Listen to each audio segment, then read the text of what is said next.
हर हर महादेव। श्री शिवाय नमस्तुभ्यम। हरे कृष्ण। आप सभी का दिन शुभ हो। आज शिव पुराण कथा का 17वां दिन है। कई लोग भगवान से डरते हैं, सोचते हैं कि अगर पूजा नहीं की, व्रत नहीं किया तो कुछ अशुभ हो जाएगा। परंतु शिव जी भय नहीं बल्कि भक्ति के प्रतीक हैं। वो आसुरी भावों को शांत करने वाले हैं। वो तो ऐसे भोले हैं जो सच्चे हृदय को बिना पुकारे भी स्वीकार कर लेते हैं। आज की कथा हमें यही समझाएगी कि पूजा किसी डर से नहीं बल्कि प्रेम और आभार से होनी चाहिए, क्योंकि शिव जी प्रेम में रचे देवता हैं, दया, क्षमा और करुणा के सागर। तो आइए आज की कथा से पहले हम सभी मिलकर प्रार्थना करें। हे भय हरण शिव जी, हमारे मन से डर को दूर करें। हमें ऐसा विश्वास दें कि हम आपकी भक्ति बिना किसी दिखावे और भय के कर सकें। आपके प्रति हमारा प्रेम ही हमारी पूजा बन जाए। हर हर महादेव। अब सुनिए आज की कथा।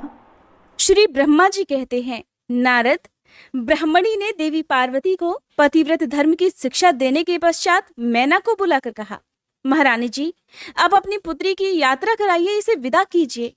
तब बहुत अच्छा, ऐसा कहकर वे प्रेम के वशीभूत हो गईं। फिर धैर्य धारण करके उन्होंने काली को बुलाया और उसके वियोग के भय से व्याकुल होकर वे बेटी को बारंबार गले से लगाकर अत्यंत उच्च स्वर से रोने लगी। फिर पार्वती भी करुणाजनक बात कहती हुई जोर जोर से रो पड़ी। मैना और शिवा दोनों ही विरह शोक से पीड़ित होकर मूर्छित हो गईं। पार्वती के रोने से देव पत्नियां भी अपनी सुध-बुध खो बैठी। सारी स्त्रियां वहां रोने लगी। वे सब की सब अचेत सी हो गई थी। उस यात्रा के समय परम प्रभु साक्षात योगीश्वर शिव भी रो पड़े। फिर दूसरा कौन भला चुप रह सकता था। इस समय अपने समस्त पुत्रों, मंत्रियों और उत्तम ब्राह्मणों के साथ हिमाचल शीघ्र वहां आ पहुंचे और मोहवश अपनी बच्ची को अपने गले से लगाकर रोने लगे। बेटी, तुम मुझे छोड़कर कहाँ चली जा रही हो? ऐसा कहकर सारे जगत को सूना मानते हुए वे बारंबार विलाप करने लगे। तब ज्ञानियों में श्रेष्ठ पुरोहित ने अन्य ब्राह्मणों के सहयोग से कृपा पूर्वक अध्यात्म विद्या का उपदेश देते हुए सबको सुखद रीति से समझाया। पार्वती ने भक्ति भाव से माता पिता तथा गुरु को प्रणाम किया। वे महामाया होकर भी लोकाचारवश बार बार रो उठती थी। पार्वती के रोने से ही सारी स्त्रियां रोने लगती थी। माता मैना तो बहुत रोई, भौजाइयां भी रोने लगी। यही दशा पार्वती के भाइयों की भी थी। शिवा की माँ, भाभियां तथा अन्य युवतियां बार बार रो रही थी। भाई और पिता भी प्रेम और सौहार्दवश रोए बिना नहीं रह सके।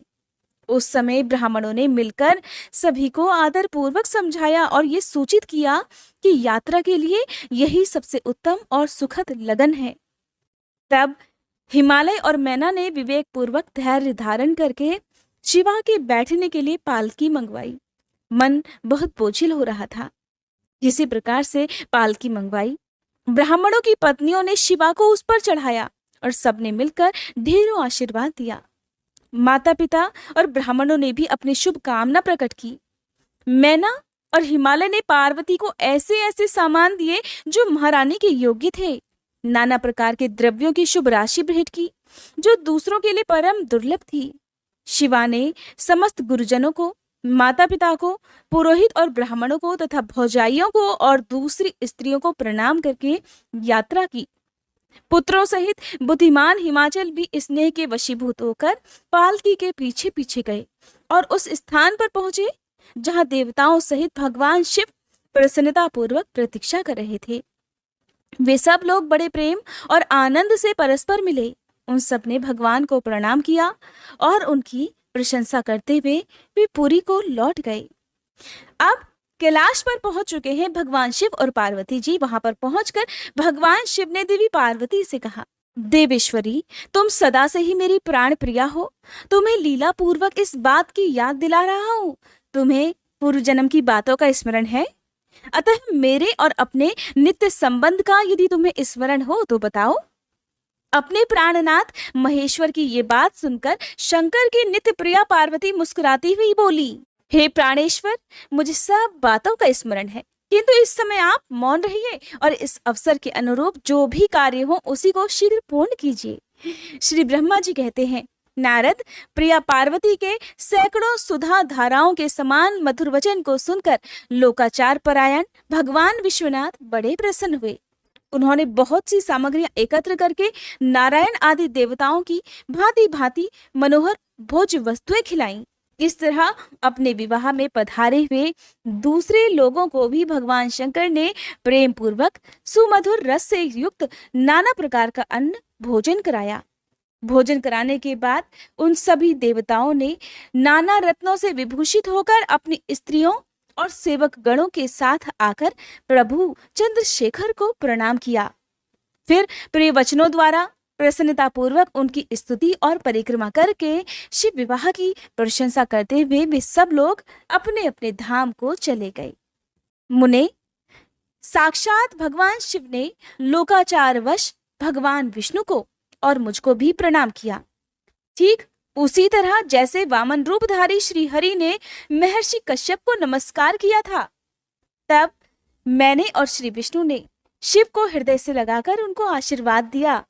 तदंतर श्री हरि ने उन्हें पर ब्रह्म परमात्मा मानकर उनकी स्तुति की। इसके बाद मेरे सहित भगवान विष्णु शिव से विदा लेकर शिवा और शिव को प्रसन्नता पूर्वक हाथ जोड़कर उनके विवाह की प्रशंसा करते हुए अपने उत्तम धाम को चले गए। भगवान शिव भी पार्वती के साथ सानंद विहार करते हुए अपने निवास भूत कैलाश पर्वत पर रहने लगे। समस्त शिव गणों को इस विवाह से बड़ा सुख मिला। वे अत्यंत भक्ति पूर्वक शिव और शिवा की आराधना करने लगे। नारद, इस प्रकार मैंने परम मंगलमय शिव विवाह का वर्णन किया। ये शोकनाशक, आनंददायक तथा धन और आयु की वृद्धि करने वाला है। जो पुरुष भगवान शिव और शिवा में मन लगाकर पवित्र होकर प्रतिदिन इस प्रसंग को सुनता अथवा नियम पूर्वक दूसरों को सुनाता है, वह शिवलोक को प्राप्त कर लेता है। ये अद्भुत आख्यान कहा गया जो मंगल का आवास स्थान है। ये संपूर्ण विघ्नों को शांत करके समस्त रोगों का नाश करने वाला है। इसके द्वारा स्वर्ग, यश, आयु तथा पुत्र और पौत्रों की प्राप्ति होती है। ये संपूर्ण कामनाओं को पूर्ण करता, इस लोक में भोग देता और परलोक में मोक्ष प्रदान करता है। इस शुभ प्रसंग को सुनने से अपमृत्यु का शमन होता है और परम शांति की प्राप्ति होती है। ये समस्त दुस्वप्नों का नाशक तथा बुद्धि और विवेक आदि का साधक है। अपने शुभ की इच्छा रखने वाले लोगों को शिव संबंधी सभी उत्सवों में प्रसन्नता के साथ प्रयत्न पूर्वक इसका पाठ करना चाहिए।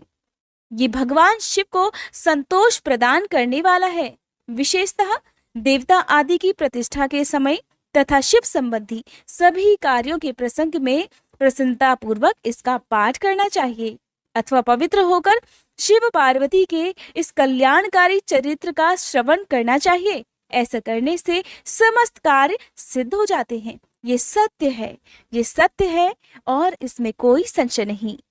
वंदना करने से जिनका मन प्रसन्न हो जाता है, जिन्हें प्रेम अत्यंत प्यारा है, जो प्रेम प्रदान करने वाले, पूर्णानंदमय, भक्तों की अभिलाषा पूर्ण करने वाले, संपूर्ण ऐश्वर्यों के एकमात्र आवास स्थान और कल्याण स्वरूप है, सत्य जिनका श्री विग्रह है, जो सत्यमय है, जिनका ऐश्वर्य त्रिकाला बाधित है, जो सत्य प्रिय और सत्य प्रदाता है, ब्रह्मा और विष्णु जिनकी स्तुति करते हैं, स्वेच्छानुसार शरीर धारण करने वाले उन भगवान शंकर की मैं वंदना करता हूँ। श्री नारद जी ने पूछा, देवताओं का मंगल करने वाले हे देव, परमात्मा शिव तो सर्वसमर्थ है। आत्मा राम होकर भी उन्होंने जिस पुत्र की उत्पत्ति के लिए पार्वती जी के साथ विवाह किया था, उनके वह पुत्र किस प्रकार उत्पन्न हुआ तथा तारकासुर का वध कैसे हुआ? हे ब्राह्मण, मुझ पर कृपा करके ये सारा वृतांत पूर्ण रूप से वर्णन कीजिए। इसके उत्तर में श्री ब्रह्मा जी ने कथा प्रसंग सुनाकर कुमार के गंगा से उत्पन्न होने तथा कृतिका आदि 6 स्त्रियों के द्वारा उनके पाले जाने, उन 6 की संतुष्टि के लिए उनके 6 मुख धारण करने और कृतिकाओं के द्वारा पाले जाने के कारण उनका कार्तिकेय नाम होने की बात कही। तदंतर उनके शंकर गिरिजा की सेवा में लाए जाने की कथा भी सुनाई। फिर ब्रह्मा जी ने कहा, भगवान शंकर ने कुमार को गोद में बिठाकर अत्यंत स्नेह किया। नारद, देवताओं ने उन्हें नाना प्रकार के पदार्थ, विद्याएं, शक्ति और अस्त्र शस्त्र आदि प्रदान किए। पार्वती के हृदय में प्रेम समाता नहीं था। उन्होंने हर्षपूर्वक मुस्कुराकर कुमार को परमोत्तम ऐश्वर्य प्रदान किया, साथ ही चिरंजीवी भी बना दिया। लक्ष्मी ने दिव्य संपत्ति तथा एक विशाल और मनोहर हार अर्पित किया।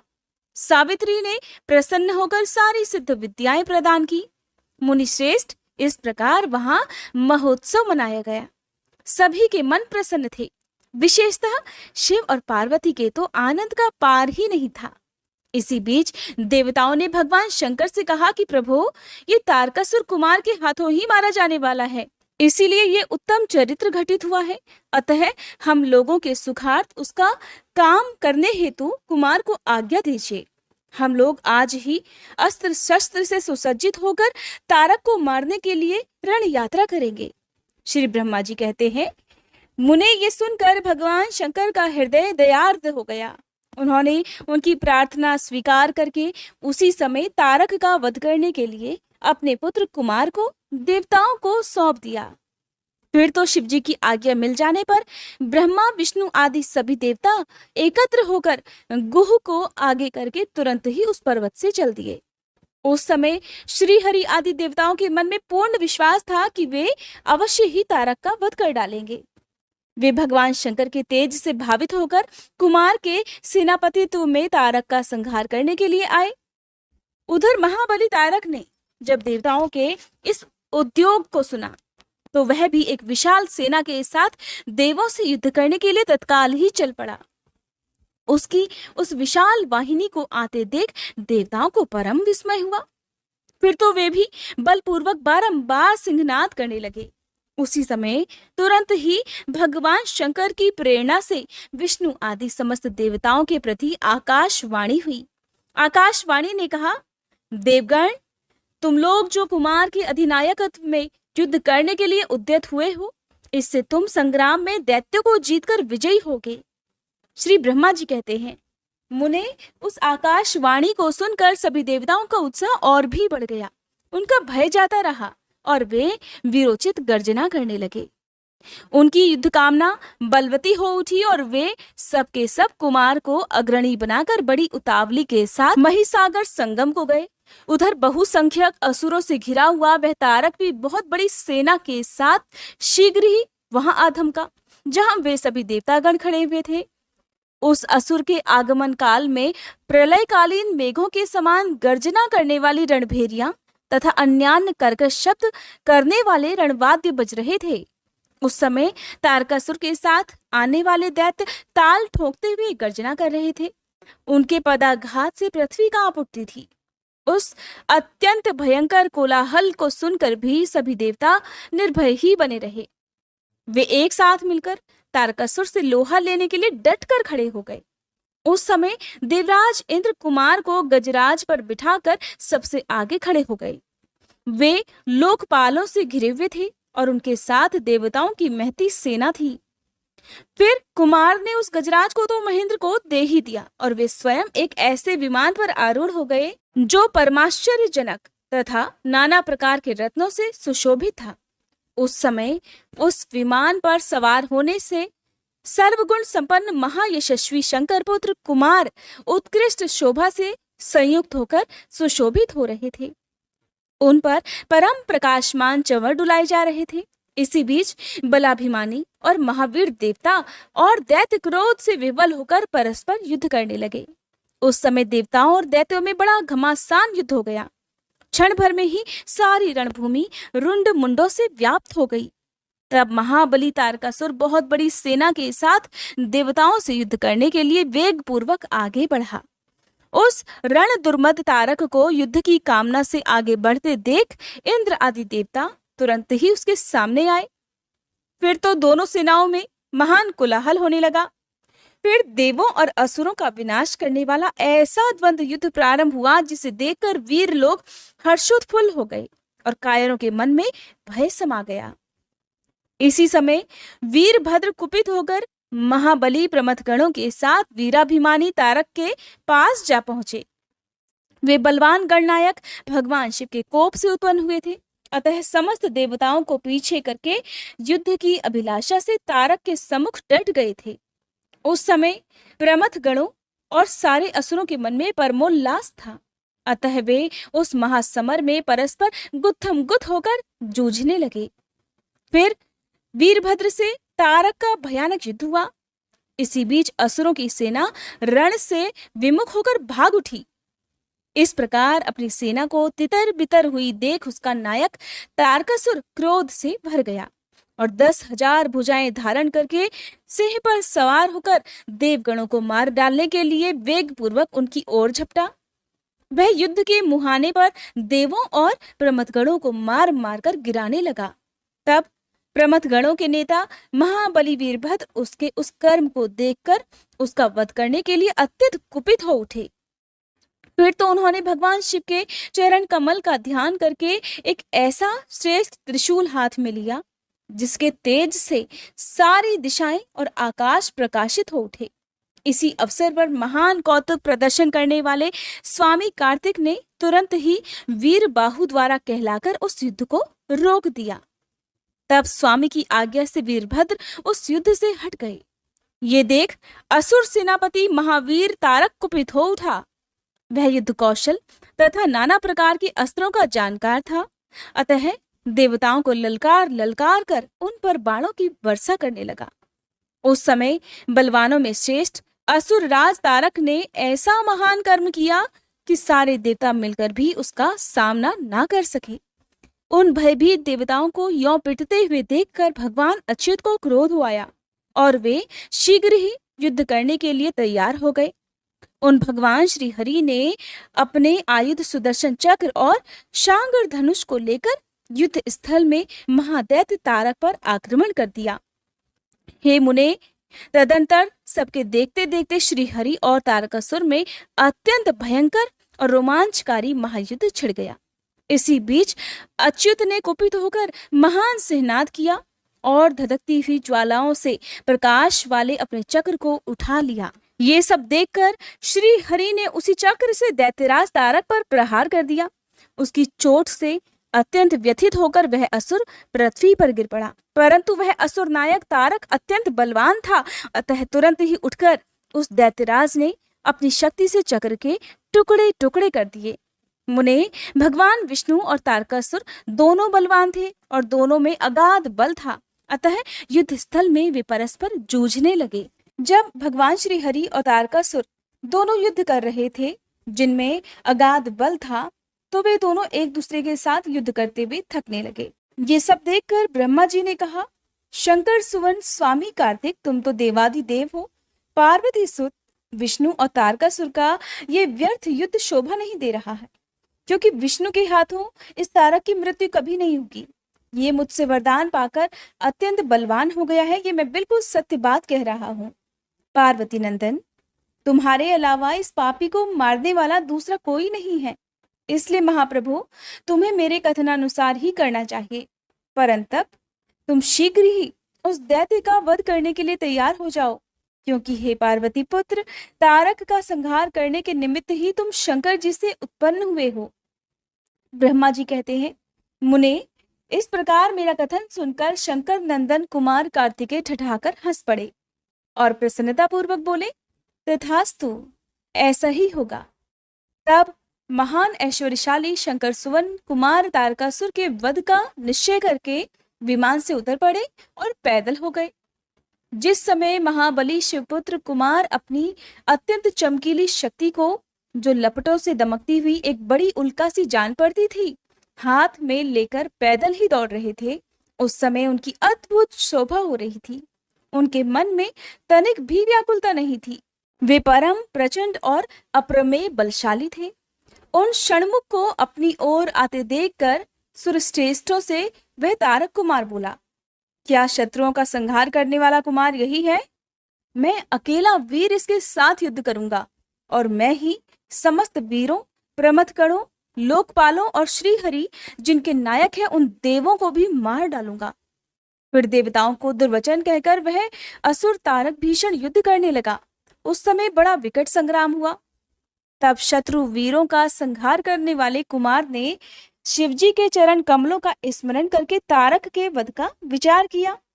फिर तो महातेजस्वी और महाबली कुमार रोषावेश में आकर गर्जना करने लगे और बहुत बड़ी सेना के साथ युद्ध के लिए डटकर खड़े हो गए। उस समय समस्त देवताओं ने जय जयकार का शब्द किया और देवर्षियों ने इष्टवाणी द्वारा उनकी स्तुति की। तब तारक और कुमार का संग्राम आरंभ हुआ, जो अत्यंत दुस्सह, महान, भयंकर और संपूर्ण प्राणियों को भयभीत करने वाला था।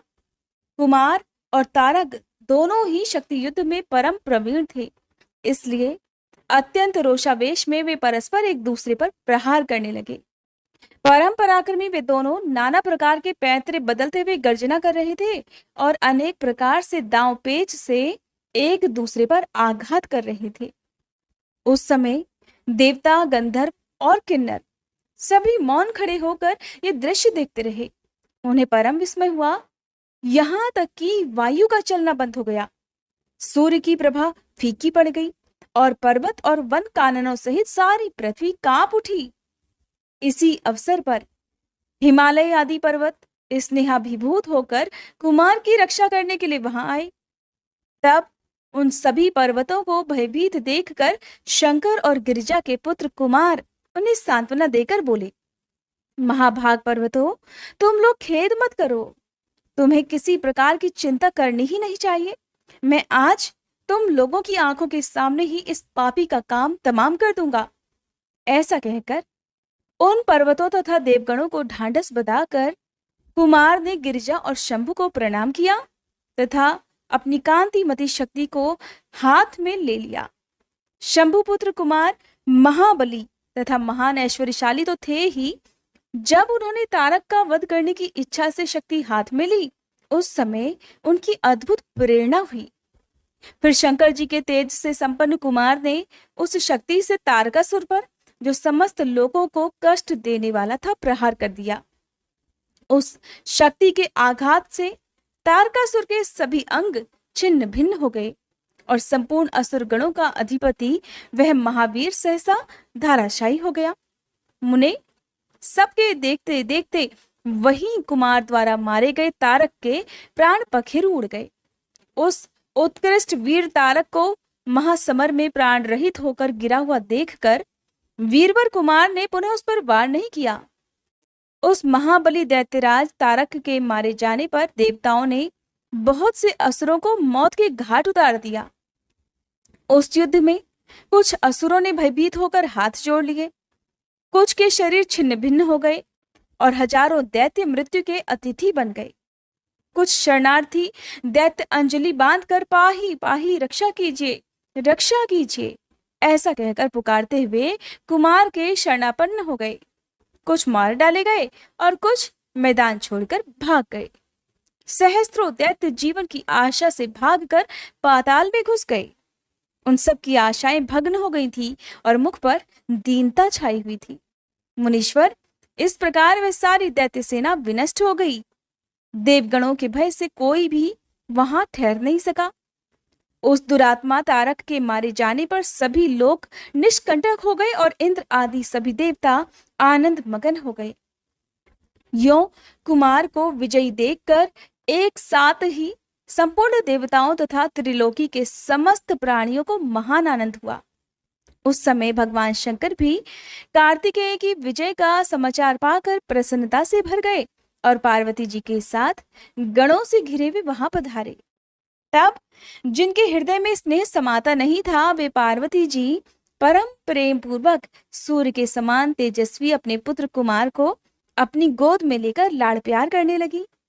उसी अवसर पर अपने पुत्रों से घिरे हुए हिमालय ने बंधु बांधवों तथा अनुयायियों के साथ आकर शंभु, पार्वती और गुह का स्तवन किया। फिर संपूर्ण देवता, मुनिगण, सिद्ध और चारणों ने शिवनंदन कुमार शंभु और परम प्रसन्न हुए पार्वती जी की स्तुति की। उस समय उपदेवों ने बहुत बड़ी पुष्प वर्षा की। सभी प्रकार के बाजे बजने लगे। विशेष रूप से जय जयकार और नमस्कार के शब्द बारंबार उच्च स्वर से गूंजने लगे। उस समय वहां एक महान विजयोत्सव मनाया गया जिसमें कीर्तन की विशेषता थी और वह स्थान गाने बजाने के शब्द तथा अधिकाधिक ब्रह्मघोष से व्याप्त हो रहा था। मुने समस्त देवगणों ने प्रसन्नता पूर्वक गा बजाकर तथा हाथ जोड़कर भगवान जगन्नाथ की स्तुति की। फिर सबसे प्रशंसित तथा अपने गणों से घिरे हुए भगवान रुद्र जगत जननी भवानी के साथ अपने निवास स्थान कैलाश पर्वत की ओर चले गए। इधर तारक को मरा हुआ देखकर सभी देवताओं तथा अन्य समस्त प्राणियों के चेहरे पर हंसी खेलने लगी। वे भक्ति पूर्वक शंकर सुवन कुमार की स्तुति करने लगे। वे सब मिलकर इस प्रकार स्तुति कर रहे थे, हे देव, तुम दानव श्रेष्ठ तारक का हनन करने वाले हो, तुम्हें नमस्कार है। शंकर नंदन, तुम बाणासुर के प्राणों का अपहरण करने वाले तथा प्रलंबासुर के विनाशक हो। तुम्हारा स्वरूप परम पवित्र है। हम सब आपका अभिनंदन करते हैं। ब्रह्मा जी कहते हैं, मुने, जब विष्णु आदि देवताओं ने इस प्रकार कुमार का स्तवन किया, तब उन प्रभु ने सभी देवों को क्रमशः नया नया वर प्रदान किया। फिर पर्वतों को स्तुति करते हुए देखकर वे शंकर तनय परम प्रसन्न हुए और उन्हें वर देते हुए बोले, भूधरो, तुम सभी पर्वत तपस्वियों द्वारा पूजनीय तथा कर्मठ और ज्ञानियों के लिए सेवनीय होगे। ये जो मेरे पितामह पर्वत श्रेष्ठ हिमवान है, ये महाभाग आज से तपस्वियों के लिए फलदाता होंगे। तब देवता बोले, कुमार, यो असुरराज तारक को मारकर तथा देवों को वर प्रदान करके तुमने हम सबको तथा चराचर जगत को सुखी कर दिया है। अब तुम्हें परम प्रसन्नता पूर्वक अपने माता पिता पार्वती और शंकर का दर्शन करने के लिए शिव के निवास भूत कैलाश पर चलना चाहिए। ब्रह्मा जी कहते हैं, मुने, फिर सब देवताओं के साथ विमान पर चढ़कर कुमार स्कंद शिव जी के समीप कैलाश पर पहुंच गए। उस समय शिव शिवा ने बड़ा आनंद मनाया। देवताओं ने शिव जी की स्तुति की। शिव जी ने उन्हें वरदान तथा अभयदान करके विदा किया। मुने, उस अवसर पर देवताओं को परम आनंद प्राप्त हुआ। वे शिव, पार्वती तथा शंकर नंदन कुमार के रमणीय यश का बखान करते हुए अपने अपने लोक को चले गए। इधर परमेश्वर शिव भी शिवा, कुमार तथा गणों के साथ आनंद पूर्वक उस पर्वत पर निवास करने लगे। मुने, इस प्रकार जो शिव भक्त से ओतप्रोत सुखदायक और दिव्य है, कुमार का वह सारा चरित्र मैंने तुमसे वर्णन कर दिया है। अब और क्या सुनना चाहते हो? श्री सूत जी कहते हैं, तारकासुर और कुमार के उत्तम और अद्भुत वृतांत को सुनकर नारद जी को बड़ी प्रसन्नता हुई। उन्होंने पुनः प्रेम पूर्वक श्री ब्रह्मा जी से पूछा, नारायण नारायण, हे देवाधिदेव, आप तो शिव संबंधी ज्ञान के अथाह सागर हैं। हे प्रजानाथ, मैंने स्वामी कार्तिक के सद्वृतांत को, जो अमृत से भी उत्तम है, सुन लिया। अब गणेश जी का उत्तम चरित्र भी सुनना चाहता हूँ। आप कृपया उनका जन्म वृतांत तथा दिव्य चरित्र, जो संपूर्ण मंगलों के लिए भी मंगल स्वरूप है, वर्णन कीजिए।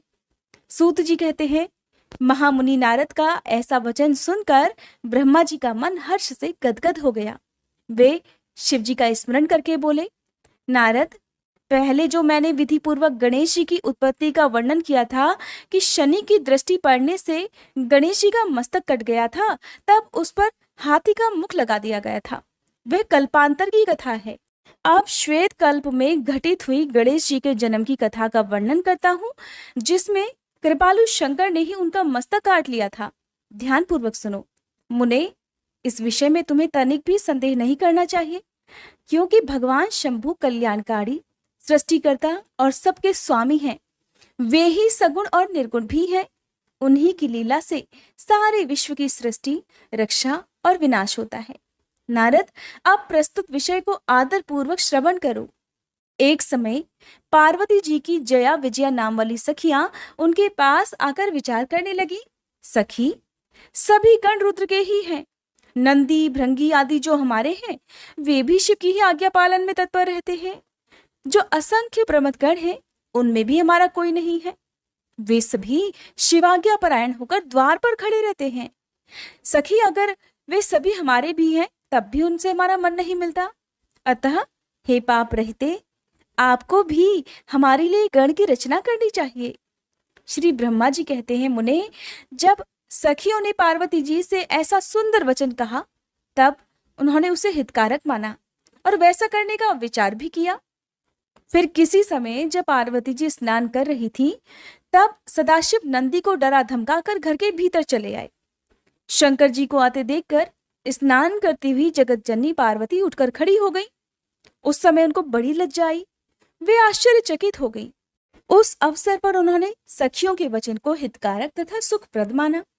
उस समय ऐसी घटना घटित होने पर माया परमेश्वरी शिव पत्नी पार्वती ने मन में ऐसा विचार किया कि मेरा कोई एक ऐसा सेवक होना चाहिए जो परम शुभ, कार्यकुशल और मेरी ही आज्ञा में तत्पर रहने वाला हो, उससे तनिक भी विचलित होने वाला ना हो। ऐसा मन में विचार कर पार्वती देवी ने अपने शरीर की मैल से एक ऐसे चेतन पुरुष का निर्माण किया जो संपूर्ण शुभ लक्षणों से युक्त था। उसके सभी अंग सुंदर और दोष रहित थे। उसका वह शरीर विशाल, परम शोभायमान और महान बल पराक्रम से संपन्न था। देवी ने उसे अनेक प्रकार के वस्त्र, नाना प्रकार के आभूषण और बहुत सा उत्तम आशीर्वाद देकर कहा कि तुम मेरे पुत्र हो, मेरे अपने ही हो, तुम्हारे समान प्यारा मेरे यहाँ कोई दूसरा नहीं है। पार्वती जी के ऐसा कहने पर वह पुरुष उन्हें नमस्कार करके बोला, माँ, आज आपको ऐसा कौन सा कार्य आन पड़ा है? मैं आपके कहे अनुसार उसे जरूर पूर्ण करूंगा। गणेश जी के इस प्रकार पूछने पर पार्वती जी अपने पुत्र को उत्तर देते हुए बोली कि तात, तुम मेरे पुत्र हो, मेरे अपने हो, इसलिए तुम मेरी बात सुनो। आज से तुम मेरे द्वारपाल हो जाओ। सतपुत्र, मेरी आज्ञा के बिना कोई भी हठपूर्वक मेरे महल के भीतर प्रवेश न करने पाए, चाहे वो कहीं से भी आए, कोई भी हो। बेटा, ये मैंने तुमसे बिल्कुल सत्य बात कही है।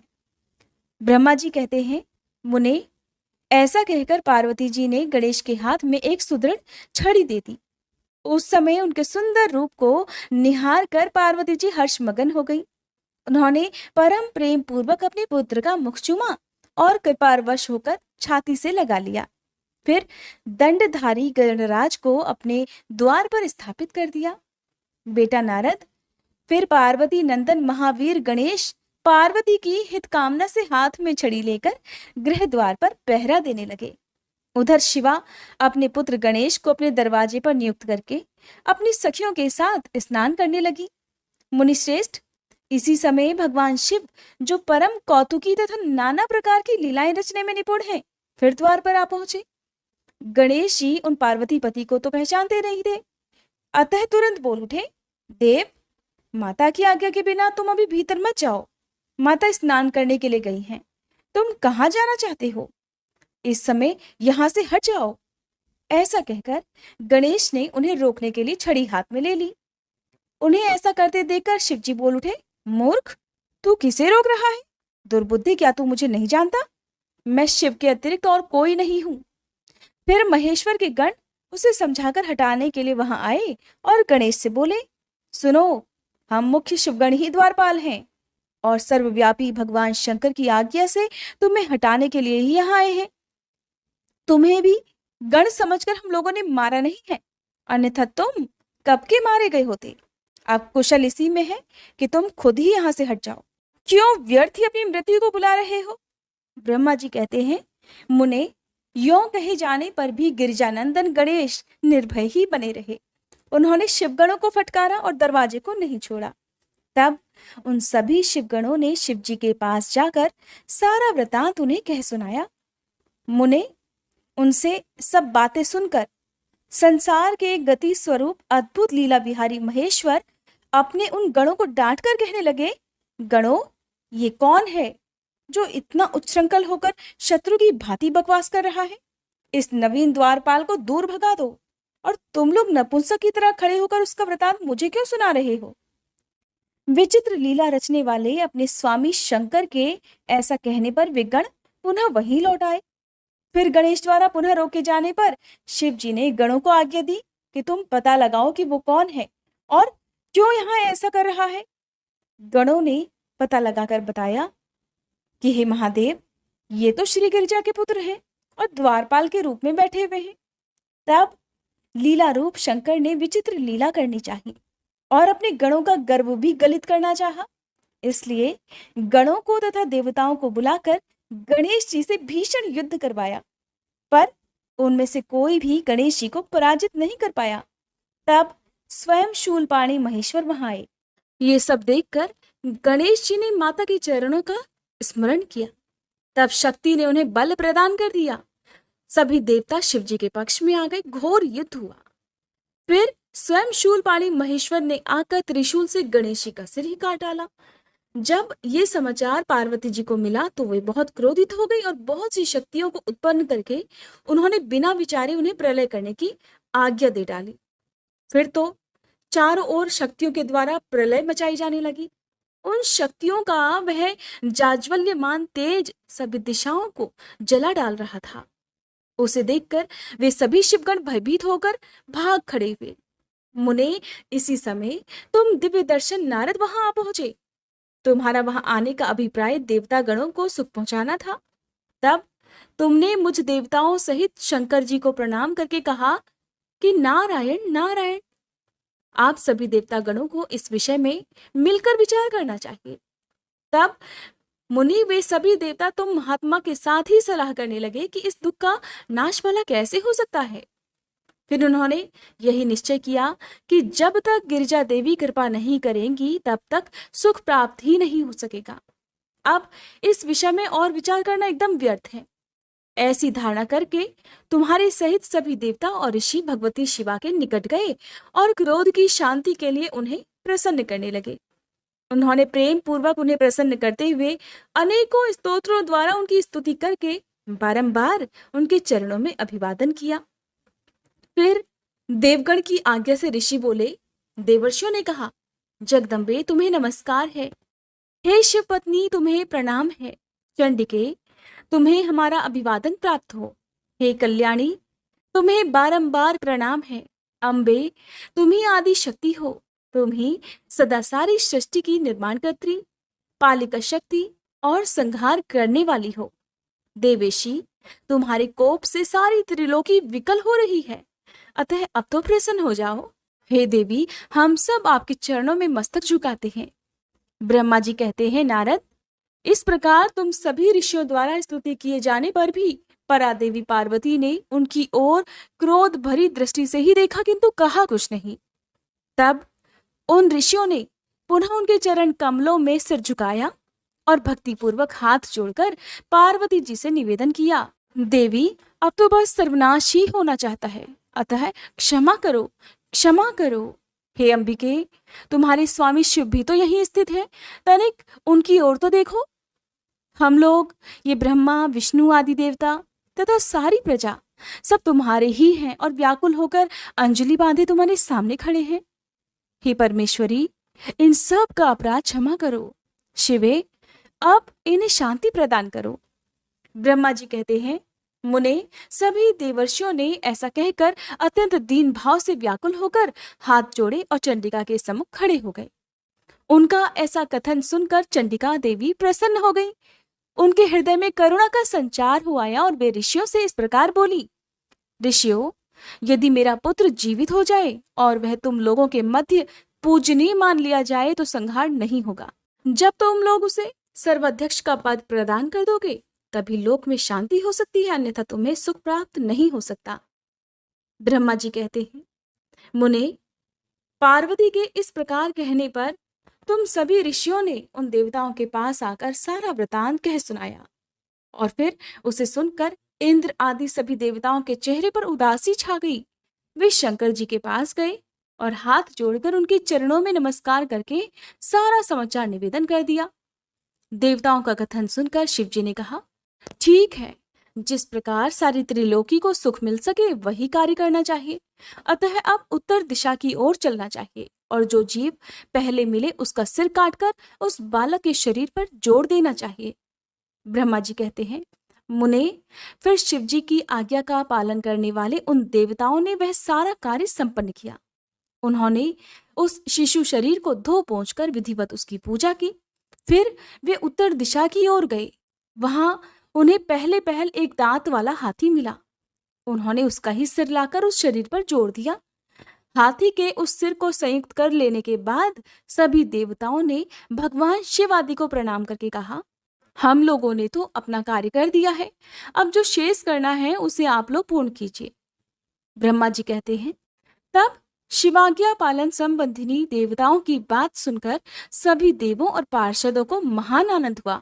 फिर ब्रह्मा विष्णु आदि सभी देवता अपने स्वामी निर्गुण स्वरूप भगवान शंकर को प्रणाम करके बोले, हे स्वामिन, आप महात्मा के जिस तेज से हम सभी उत्पन्न हुए हैं, आपका वही तेज वेद मंत्र के अभियोग से इस बालक में प्रवेश करे। इस प्रकार सभी देवताओं ने वेद मंत्रों द्वारा जल को अभिमंत्रित किया और फिर शिव जी का स्मरण करके उस उत्तम जल को बालक के शरीर पर छिड़क दिया। उस जल का स्पर्श होते ही वह बालक स्वेच्छा से शीघ्र ही चेतनायुक्त होकर जीवित हो गया और सोए हुए बालक की तरह उठ बैठा। वह सौभाग्यशाली बालक अत्यंत सुंदर था।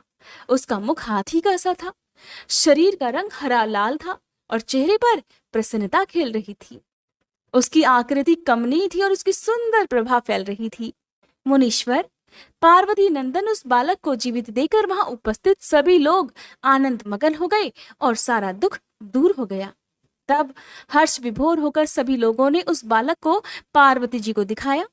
अपने पुत्र को जीवित देकर पार्वती जी भी परम प्रसन्न हुई। जय भोलेनाथ। आज के अध्याय में बस इतना ही। इसके आगे की कथा आप सभी कल के अध्याय में जरूर सुनिएगा। आइए अब हम सभी सच्चे मन से भगवान शिव से क्षमा प्रार्थना करें। हे भोलेनाथ, अगर इस कथा के श्रवण, वाचन या स्मरण के दौरान हमारे मन, वाणी या कर्म से कोई भी त्रुटि हो गई हो तो हम आपसे हाथ जोड़कर प्रार्थना करते हैं, कृपया हमें क्षमा करें। प्रभु, हमारी समझ सीमित है परंतु श्रद्धा असीम है।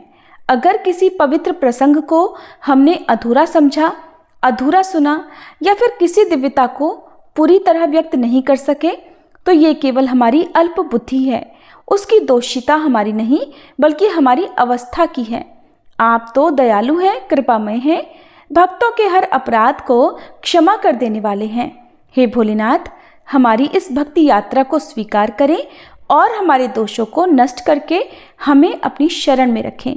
हे नीलकंठ, इस अध्याय को आपने ही आरंभ करवाया और आप ही इसे पूर्ण करें। आपकी कृपा से हम हर दिन आपकी ओर निकट आते रहें, यही हमारी सबसे बड़ी कामना है। हर हर महादेव।